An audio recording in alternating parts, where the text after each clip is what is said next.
अरे यार, एक सेकंड। तो हम लोग स्टार्ट करते हैं आज का टॉपिक, जो कि है आपका मैग मैग्नेट्रॉन। ठीक है। मैग्नेट्रॉन बेसिकली अगर आप देखें, माइक्रोवेव जो डिवाइसेस होते हैं उसमें आप लोग अलग अलग टाइप के डिवाइसेस देखे होंगे, जैसे क्लिस्ट्रॉन देखे होंगे। उसमें अलग अलग two cavity klystron, reflex klystron है, ट्रैवलिंग वेव ट्यूब है। ये सारा कुछ अगर आप लोगों ने देखा होगा तो आपको ये थोड़ा मोड़ा दिमाग में बैठ रहा होगा कि क्या चीज ऑसिलेटर है और क्या चीज एम्पलीफायर है। आप लोगों को ध्यान में होगा कि कुछ कुछ चीजें एम्पलीफाई करने के, बूस्ट अप करने के काम आती हैं, और कुछ चीजें ऑसिलेटर की तरह काम आती हैं। आपको बचपन से पता होगा कि ऑसिलेटर जो हम लोग इलेक्ट्रॉनिक्स में यही तो हम करते हैं, हर कम्युनिकेशन डिवाइस या हर जगह पे हम लोग ऑसिलेटर का इस्तेमाल करते हैं। कोई भी ब्लॉक डायग्राम है उसमें अपन ऐसा रिप्रेजेंट कर देते हैं और अपन यहाँ ब्लॉक डायग्राम बना देते हैं।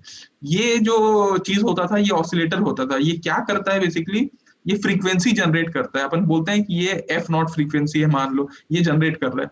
तो ऐसा कोई डिवाइस जो कि एक फ्रीक्वेंसी को जनरेट कर रहा हो उसको अपन ऑसिलेटर कहते हैं। इसमें बहुत अलग अलग प्रकार के ऑसिलेटर हो सकते हैं, लेकिन जो सबसे पावरफुल ऑसिलेटर है, जो आज हम पूरा रडार कंप्लीट करने को आ गए हैं। हम ये एंटीना ले रहे थे और एंटीना से चीजें प्रोपोगेट कर रहे थे और वो टकरा के वापस आ रहा था। ये बेसिकली हम कैसे, किस फ्रीक्वेंसी को अपन भेज पा रहे हैं, ये मैग्नेट्रॉन ऑसिलेटर की वजह से ही अपन भेज पाते हैं।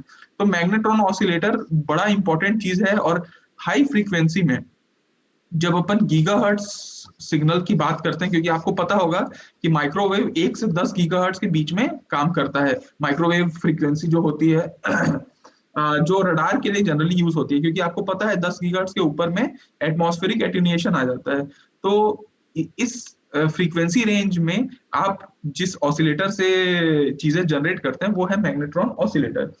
अब मुद्दे की बात यह है कि ये दिखता कैसा है, ये होता कैसा है। तो अब मैं इसके लिए मैं आपको आगे बताऊंगा। तो देखिए, मैग्नेट्रॉन का पहले अगर अपन कंस्ट्रक्शन देखें तो देखिए मैग्नेट्रॉन का कंस्ट्रक्शन कुछ ऐसा होगा कि जैसा देखिए कि सिलिंड्रिकल कॉन्फ़िगरेशन होता है पहली बात तो ये पूरा जो आपका मैग्नेट्रॉन होगा वो सिलिंड्रिकल कॉन्फ़िगरेशन का होगा पहली बात। अगर आप मैग्नेट्रॉन के आंसर लिखने पे आते हैं तो आपको सबसे पहले मैग्नेट्रॉन का कंस्ट्रक्शन लिखना चाहिए कि कंस्ट्रक्शन, मैग्नेट्रॉन दिखता कैसे है, कंस्ट्रक्ट कैसे होता है। तो ये एक सिलिंड्रिकल कॉन्फ़िगरेशन का होता है, जिसमें बीच में एक सिलेंडर होता है। आपको याद होगा ये बीच में एक सिलेंडर होता है जो कि कैथोड की तरह काम करता है। मतलब ये बेसिकली इलेक्ट्रॉन रेडिएटर की तरह काम करेगा। इसको अपन गर्म करेंगे तो इससे इलेक्ट्रॉन निकलता है। ठीक है। ये बना होता है बेसिकली, अगर आप देखें तो कॉपर, ब्लॉक ऑफ कॉपर की तरह अपन देख सकते हैं। लेकिन ये वाला जो एरिया होता है, ये एरिया एनोड की तरह बेसिकली काम करता है। ठीक है।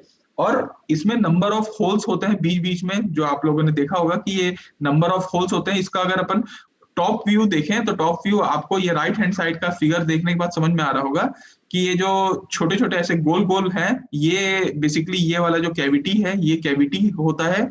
ये आपका कैथोड है। और ये जो पोर्शन है ये पोर्शन आपके एनोड वाले पोर्शन होते हैं। ठीक है। इन लोगों के बीच में जो स्पेस दिया जाता है वो स्पेस इंटरेक्शन स्पेस होता है। और यहाँ से बेसिकली देखिए कोई भी एक इससे अगर हम लोग यहाँ, जैसे अगर आप इसको देख पा रहे होंगे तो ये एक वेव गाइड है बेसिकली। अगर यहाँ से पावर निकल रहा है, आरएफ जो अपन एलसी ऑसिलेशन चाह रहे हैं, फ्रीक्वेंसी जनरेट हो रहा है, तो बेसिकली कहीं तो उसको आप लेके जाएंगे ना। तो वो लेके जाने के लिए आपको पता होगा कि अपन हाई फ्रीक्वेंसी को नॉर्मल वायर से अपन पास नहीं करा सकते। उसके लिए वेव गाइड्स की जरूरत होती है। तो अपन एक कोई भी कैविटी में यहाँ पे अपन वेव गाइड लगा के यहाँ पे अपन लोड लगा सकते हैं, जिस लोड में उसको पास कराना है उससे। तो एक वेव गाइड यहाँ कनेक्टेड होता है। तीसरी बात आपको यह भी याद रखनी चाहिए कि मैग्नेट्रॉन एक क्रॉस फील्ड डिवाइस होता है। बेसिकली दो तीन अलग अलग टाइप के डिवाइस होते हैं। एक लीनियर बीम डिवाइस होता है, ये क्रॉस फील्ड डिवाइस है। इसका मतलब ये है कि देखिए बेसिकली इसमें दो चीजें हो रही हैं। एक तो इलेक्ट्रिक फील्ड हो रही है, क्योंकि यहाँ से इलेक्ट्रॉन जो होता है यहाँ से निकल निकल के जाएगा और यहाँ पे वो पहुंचेगा। और दूसरा हम लोग परमानेंट मैग्नेट से, अगर आपको याद होगा तो परमानेंट मैग्नेट से हम लोग मैग्नेटिक फील्ड भी लगा रहे हैं। तो यहाँ पे दो चीजें हैं, एक तो इलेक्ट्रिक फील्ड हो रहा है और electric field is perpendicular to magnetic field.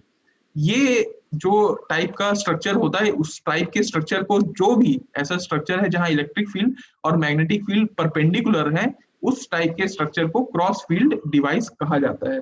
तो अल्टीमेटली आपको अभी मैग्नेट्रॉन के लिए दो तीन चीजें याद रखनी है, जैसे कि इसका क्यों क्रॉस फील्ड डिवाइस को कहते हैं, इसकी देखिए यहाँ पे जो यहाँ पे ये बन रहा है, ये बेसिकली ये जो इंटरेक्शन स्पेस है, ये बेसिकली आप इसको बोल सकते हैं कि ये जो स्लॉट्स बने हुए हैं ये रेजोनेंट कैविटी की तरह काम करते हैं, क्योंकि यहाँ पे रेजोनेंस क्रिएट होगा। आपको पता है ना, रेजोनेंस तब होता है जब आपका जो ऑसिलेशन फ्रीक्वेंसी है वो दोनों बराबर हो जाती है। आपको ऑसिलेशन फ्रीक्वेंसी भी याद होगा, 2 पाई अंडर रूट LC होता है। ये कभी भी जब L और C का सर्किट होता है, उसमें ऑसिलेशन फ्रीक्वेंसी या फिर रेजोनेंट फ्रीक्वेंसी निकालने का ये फॉर्मूला होता है। तो इस फॉर्मूला से भी आपको समझ में आ जाना चाहिए कि अगर हम लोगों को हाई फ्रीक्वेंसी जनरेट करना है तो हम लोगों को L और C को कम कम रखना पड़ेगा, सबसे मिनिमम रखना पड़ेगा, तब जाके ये ऑसिलेशन फ्रीक्वेंसी अच्छा खासा डेवलप होगा। ठीक है, इसके बाद हम लोग अगर आगे आएंगे तो देखिए कुछ चीजें आपको और पता होनी चाहिए, जैसे कि इसका ऑपरेशन। ऑपरेशन में आपको ये चीजें एक बार मैं आपको बताता हूं कि देखिए मैग्नेट्रॉन में हम लोग क्या चीज करते हैं। मैग्नेट्रॉन में अगर आप देखें तो मैग्नेट्रॉन में दो तीन चीजें होती हैं, जैसे कि ये एक और यहाँ पे एक है एनोड, ठीक है। इन दोनों के बीच में जो फेस है, वो फेस को हम लोगों को पाई डिफरेंस रखना पड़ता है। जो देखिए यहाँ पे बेसिकली हम लोग RF फील्ड का भी इस्तेमाल करेंगे, रेडियो फ्रीक्वेंसी उसका। तो यहाँ पे हम लोग इन दोनों के बीच में जो फेस का डिफरेंस होगा, क्योंकि आप तो जानते हैं कि फेस का तो डिफरेंस होना ही है, ठीक है। तो फेस का डिफरेंस यहाँ पे होना चाहिए, वो फेस का डिफरेंस पाई का होना चाहिए। इन दोनों के बीच में जो फेस का डिफरेंस है वो पाई होगा। अलग अलग हर जो दो कैविटी है उन दोनों के बीच में जो फेस का डिफरेंस है वो पाई है। ये बेसिकली मैं क्यों बता रहा हूँ, क्योंकि मैग्नेट्रॉन दो तरीके से काम करता है। आप पाई मोड में काम करा लो या फिर आप पाई/2 मोड में काम करा लो, लेकिन जनरली जो मैग्नेट्रॉन वर्क करता है वो पाई मोड में ही काम करता है। क्यों? क्योंकि पाई मोड में सबसे ज्यादा हमको पावर मिलता है, मैक्सिमम पावर हम लोग ले सकते हैं, गेन कर सकते हैं, इसीलिए इसको डोमिनेंट मोड भी कहा जाता है। तो देखिए अगर आपको इसरो वगैरह का एग्जाम देना होगा तो इसरो के एग्जाम में मैग्नेट्रॉन से क्वेश्चन आते ही आते हैं, माइक्रोवेव से क्वेश्चन आता ही आता है। तो ये चीजें डायरेक्ट डायरेक्ट क्वेश्चन में आपको दिख जाएंगी, ठीक है।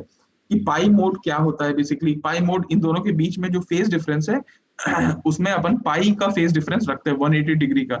डोमिनेंट मोड क्यों कहते हैं? क्योंकि इसमें सबसे ज्यादा पावर हम लोगों को मिलता है इस मोड में काम करने से। अब हम लोग आते हैं और आपको मैं एक मैथमेटिकल एक्सप्रेशन बताता हूँ। मैथमेटिकल एक्सप्रेशन में हम लोग ये देखते हैं कि जो टोटल फेस डिफरेंस है, अगर आप देखें, देखिए जो टोटल, अगर आप फेस डिफरेंस देखें, मतलब यहां से फर्स्ट से अगर अपन ये टोटल फेस को अगर अपन कंसीडर करें तो टोटल फेस अब कितने कैविटी हैं, लेट सपोज कि n नंबर ऑफ कैविटी है, एक कैविटी, दो कैविटी, तीन कैविटी, अलग अलग 4 5 6 7 8, ठीक है। तो लेट सपोज n कैविटी है और टोटल जो फेस हो रहा है, हर फेस उसमें अलग अलग फेस है। तो ये जो फेस है, ये फेस अपन ले लेते हैं। अगर अपन n कैविटी में, जैसे इसका फेस है, इसका फेस है, सबको अगर अपन मल्टीप्लाई करें तो टोटल फेस अगर अपन देखें तो टोटल फेस आ जाता है, ये हमेशा 2 पाई के मल्टीपल में होता है। मतलब यहां से अगर अपन पूरा यहां तक ले वापस तो 360 डिग्री होना चाहिए, क्योंकि कोई भी सर्कुलर शेप में राउंड में आते हैं तो अपन को 360 डिग्री मिलता है।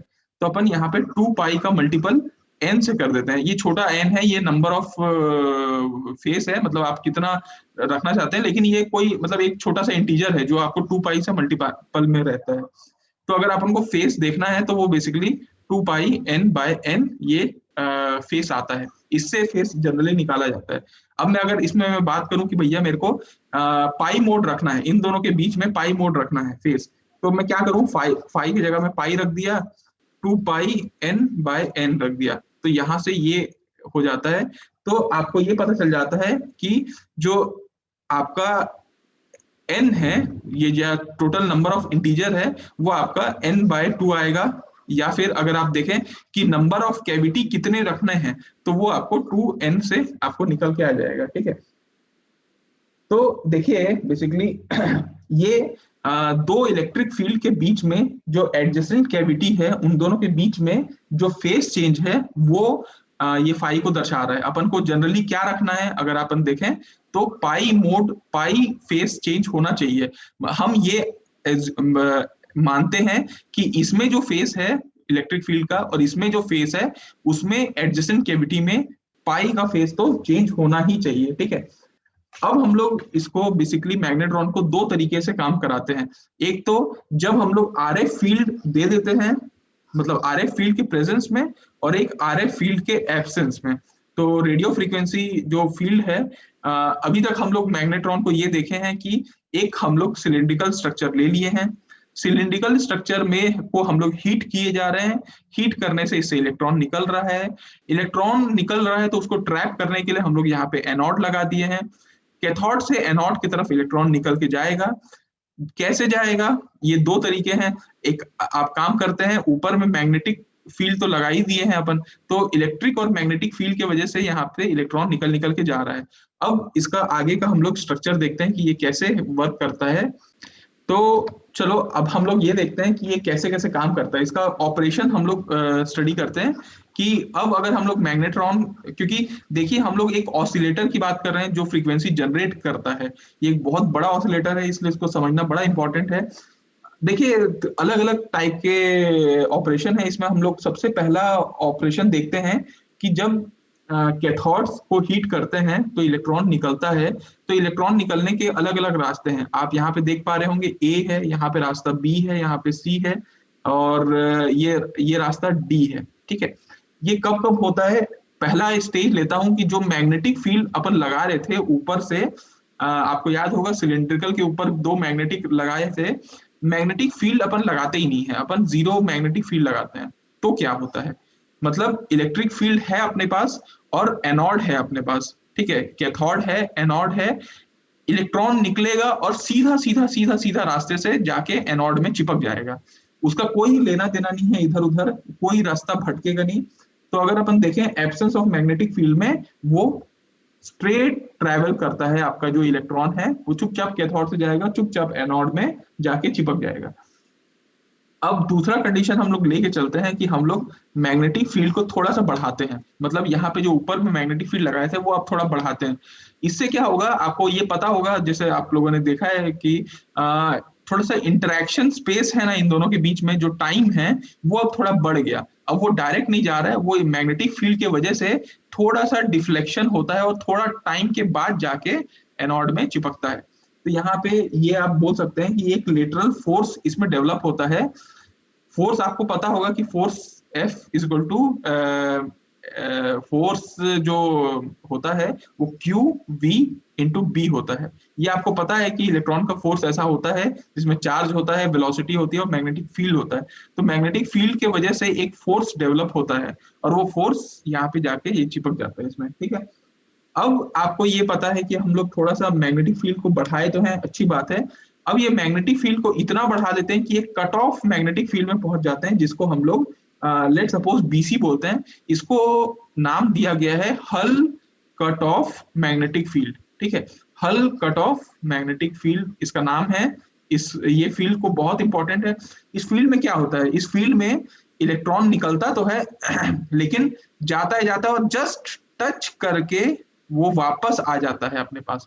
मतलब अभी तक आप लोगों ने देखा होगा कि कैथोड से एनोड की तरफ वो जा रहा था, लेकिन अब क्या हो रहा है कि ये जा तो रहा है लेकिन टच करके, एनोड को टच करके वापस आ जाता है।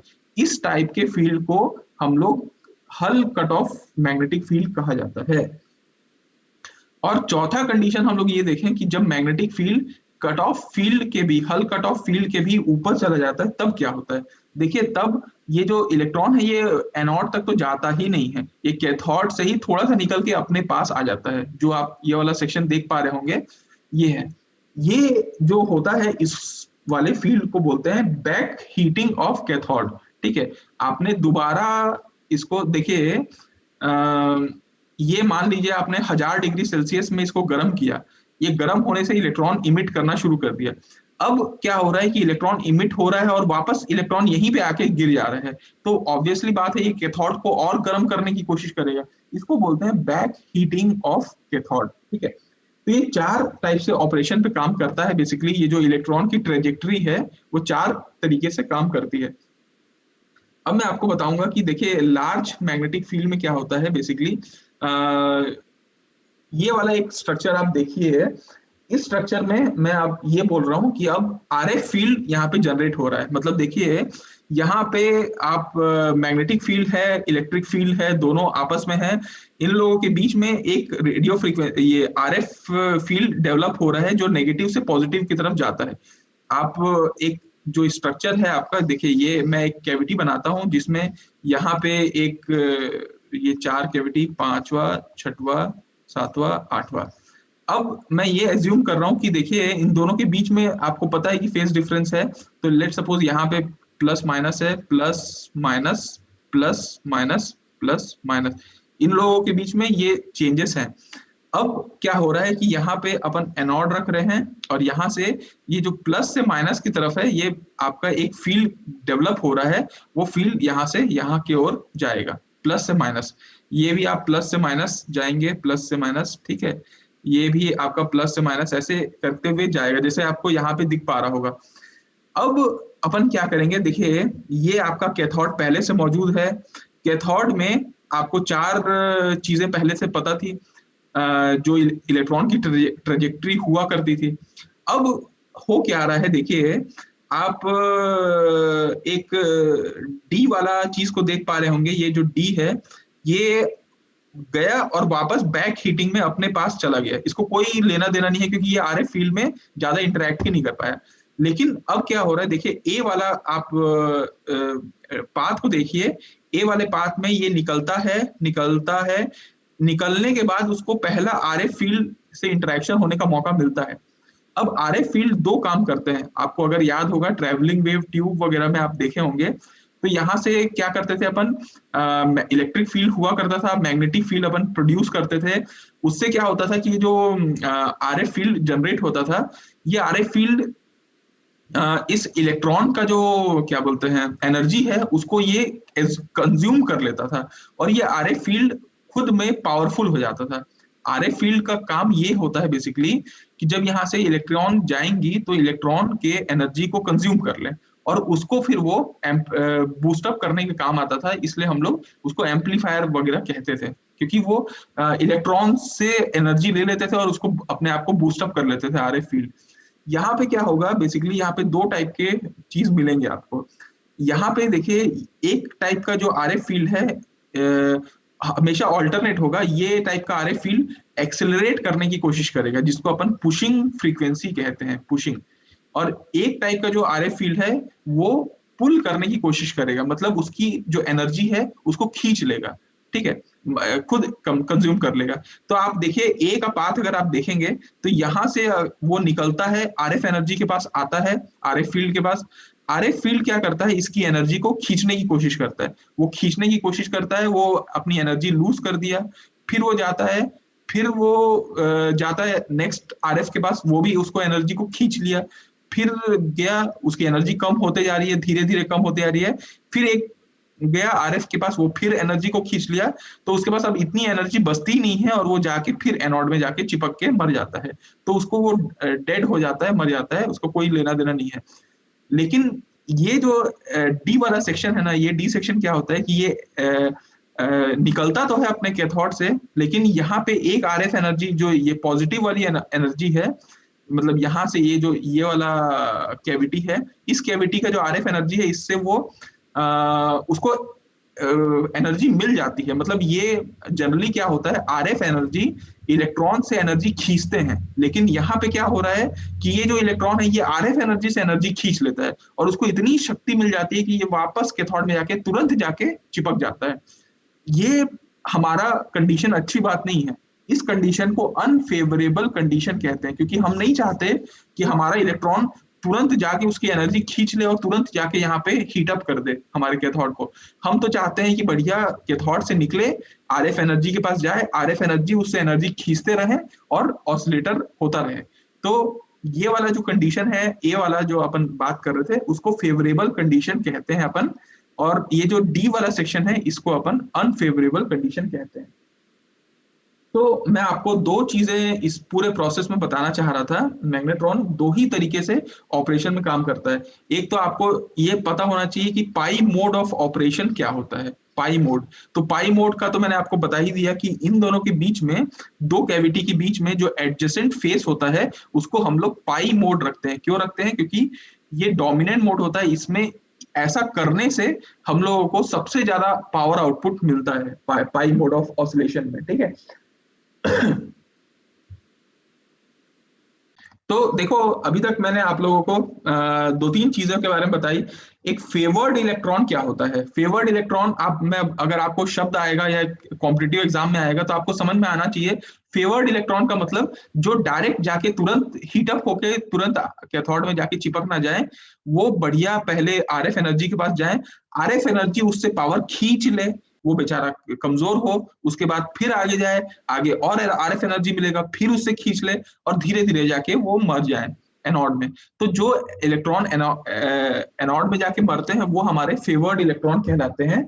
और जो इलेक्ट्रॉन जाके तुरंत आरएफ एनर्जी से ही एनर्जी खींच ले और हम अपने आप जाके तुरंत यहाँ पे आ जाए, ये अनफेवर्ड इलेक्ट्रॉन बोलते हैं। और इसी को पुशिंग फ्रीक्वेंसी और पुलिंग फ्रीक्वेंसी कहते हैं। पुश मतलब आप किसी को धक्का दे रहे हो, आप कर रहे हो, और पुल मतलब जो उसको टांग खींचना। तो पुलिंग फ्रीक्वेंसी और पुशिंग फ्रीक्वेंसी इसको बोलते हैं। ठीक है। तो और ये जो ये जो ए वाला जो लाइन है जिसको मैं आपको बता रहा हूँ कि ये जाके धीरे धीरे इसमें गया और जाके डायर हो गया एनोड में, इस इफेक्ट को बोलते हैं फेस फोकसिंग इफेक्ट। आपको ध्यान होगा, हम लोग फेस को यहाँ पे मेंटेन कर रहे हैं कि हम लोग एक दूसरे का एडजेसेंट कैविटी पाई मोड में काम करें, और ये पाई मोड के वजह से ही ये आरएफ फील्ड ऐसा क्रिएट होता है और ये जाके ऐसा होता है। इसलिए इसको बोलते हैं फेस फोकसिंग इफेक्ट, मतलब फेस के कारण हम लोग फोकस कर पाए इसको।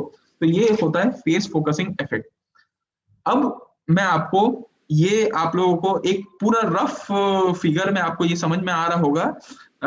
अगर मैं इसको पूरा समअप करूं कि अगर नॉर्मल भाषा में एक छोटा सा सिलेंडर लिए, यहाँ पे अपन कैविटी ले लिए, कैविटी अलग अलग अपन वो बनाए, इन लोगों के बीच में अपन फेस डिफरेंस क्रिएट कर दिए, दोनों के बीच में पाई फेस डिफरेंस हुआ, इसको हीट कर दिया, इलेक्ट्रॉन निकल रहा है, और यहाँ पे अपना ऊपर में और नीचे में मैग्नेटिक फील्ड लगा दिए, जिससे इंटरेक्शन स्पेस में थोड़ा ज्यादा टाइम लगा।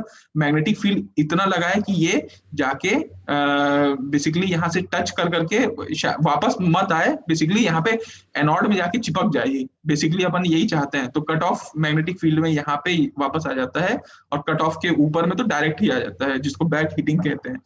और हम लोग चाहते हैं कि हम लोग ऐसा ट्रेजेक्टरी बने इलेक्ट्रॉन का कि आरएफ फील्ड में जाके अपना एनर्जी देते जाए और कहीं ना कहीं जाके मर जाए। इसीलिए इसको अपन अगर आपको ध्यान होगा तो एक स्पोक व्हील बन रहा था, मतलब यहाँ से जाए और यहाँ पे बेसिकली यहाँ पे जाने के बाद ये खत्म हो, फिर यहाँ से जाए, और बेसिकली मैं थोड़ा गंदा बना रहा हूँ लेकिन ये थोड़ा सा ऐसे बनता है। ये अगर आप देखें तो ये कुछ ऐसे स्ट्रक्चर बनते हैं। ठीक है। ये बेसिकली ये इलेक्ट्रॉन का पाथ है जो मैं दर्शा रहा हूँ। ये इलेक्ट्रॉन यहाँ से निकलती है और कुछ ट्रेजेक्टरी होने के बाद जाके यहाँ एनोड में मर जाती हैं, ये बन जाती है। और इसी स्ट्रक्चर को अभी आप लोगों ने देखा होगा, इसको स्पोक व्हील पैटर्न कहते हैं, स्पोक व्हील। तो ये बेसिकली बनता है। अब इसमें प्रॉब्लम्स कहाँ आती हैं? मेरे ख्याल से आप लोगों को ये समझ में आ रहा होगा कि ये पूरा काम कैसे करता है, लेकिन इसमें अब प्रॉब्लम कहाँ आती है? प्रॉब्लम ये आती है कि देखिए, हम लोग को स्ट्रैपिंग करना पड़ता है। देखिए, स्ट्रैपिंग बेसिकली क्या होता है और क्यों किया जाता है?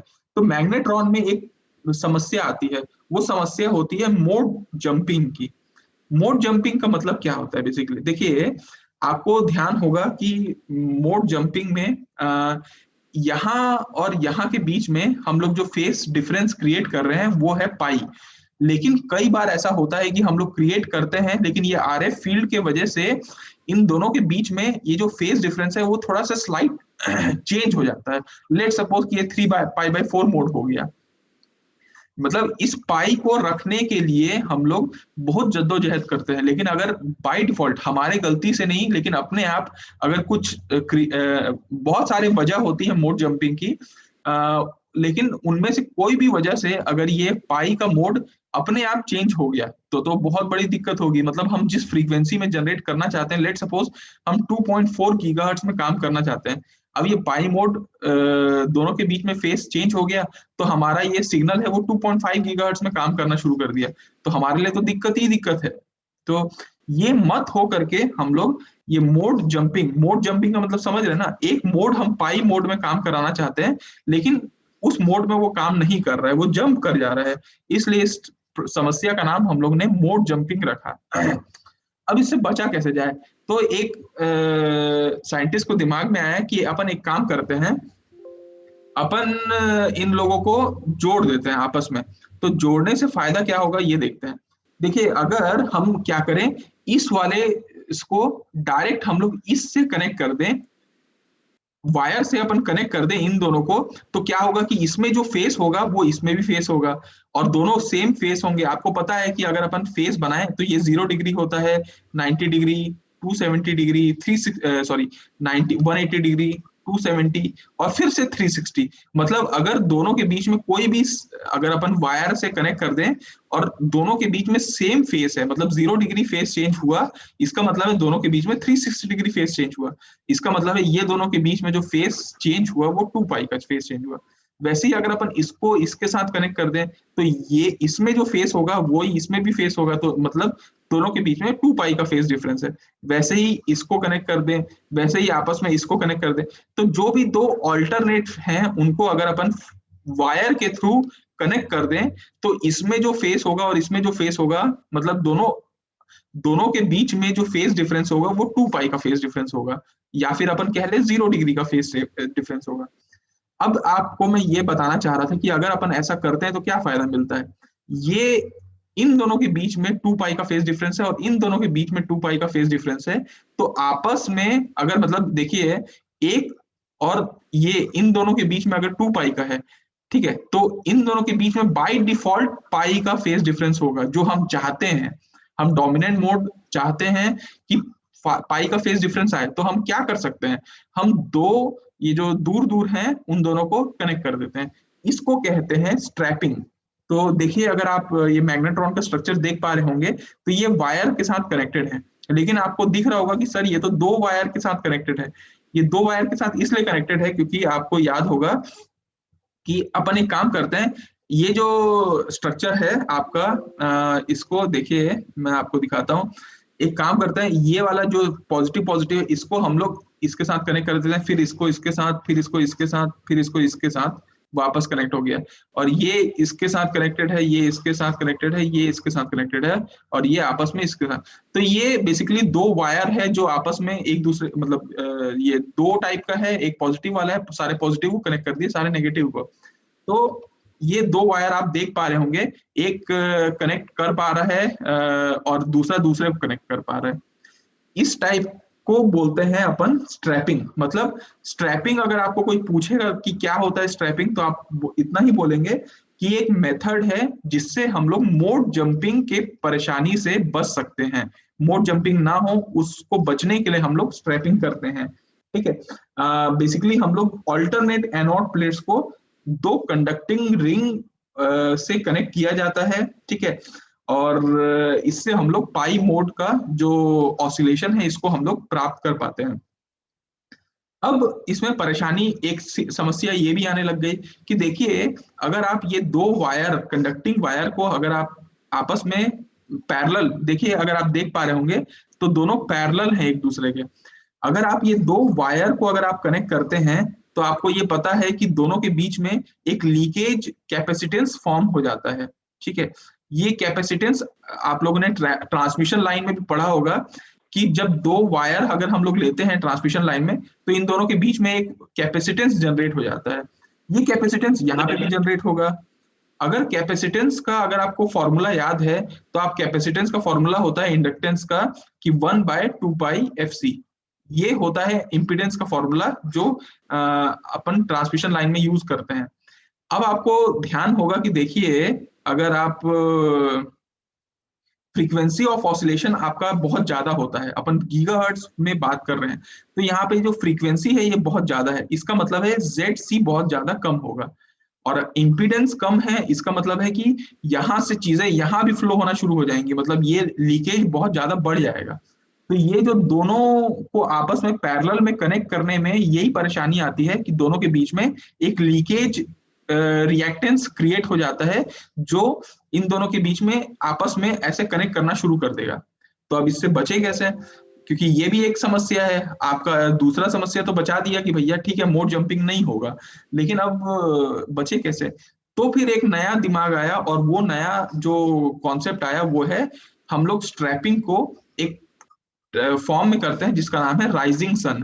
ये ऐसा है कि देखिए, ये जो कैविटी है इसको एक बड़ा एक छोटा, एक बड़ा एक छोटा, एक बड़ा एक छोटा बना देते हैं, जिससे देखिए आपस में जब इसको कनेक्ट करेंगे और इसको आपस में कनेक्ट करेंगे तो इन दोनों के बीच का जो स्पेस है ये ज्यादा होगा। ज्यादा होगा तो लीकेज जो रिएक्टेंस है ये कम फॉर्म होगा इन दोनों के बीच में।